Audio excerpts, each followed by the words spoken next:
ફરીથી આપનું સ્વાગત છે। કોરોના દરમિયાન લેવામાં આવેલી લાઇકોસિલ ટેબ્લેટ પર મોટો ખુલાસો થયો છે। જી હા, વિટામિનની ગોળીમાં ઝિંક સલ્ફેટ અને કોપર જ ન મળ્યું। મલ્ટીવિટામિન અને મલ્ટી મિનરલ કહીને જે ગોળીઓ પધરાવવામાં આવી તેની તપાસ કરાતા તેમાં ઝિંક સલ્ફેટ અને કોપર જ ન મળ્યું।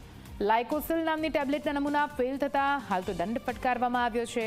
મહેસાણાથી વર્ષ 2020માં લેવામાં આવેલા સેમ્પલનું સરકારી લેબમાં પરીક્ષણ કરાયું હતું।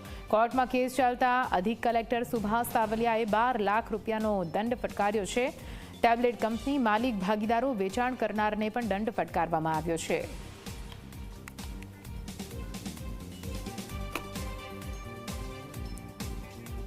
આજ વિશે વધુ માહિતી સાથે સંવાદદાતા તેજસ જોડાઈ ગયા છે ફોન લાઈન પર।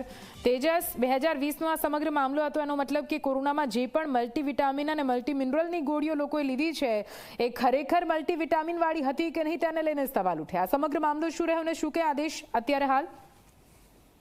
બિલકુલ નિધિ, કોરોના કાળમાં કહી શકાય કે વિટામિનની ગોળીઓ લોકોએ જે છે તે અનેકવાર લીધી છે, પરંતુ તે ગોળીઓની અંદર કહી શકાય કે ઝિંક સલ્ફેટ અને કોપર જ ન હતું તે પ્રકારનું હાલમાં તો સામે આવ્યું છે। કોરોનામાં ખાધેલી ગોળીઓમાં ઝિંક સલ્ફેટ અને કોપર ન હોવાની વાત સામે આવી છે। વિટામિનની ગોળીઓમાં કહી શકાય કે તેની માત્રા જ નથી મળી, તેને લઈને હાલમાં તો ફૂડ વિભાગ દ્વારા 2020માં જે સેમ્પલ લેવામાં આવ્યા હતા તેને સરકારી લેબોરેટરીમાં નિરીક્ષણ કરવામાં આવ્યું હતું, જેમાં મુખ્યત્વે કોપરની અને સલ્ફેટની ઝિંકની માત્રા ન હતી।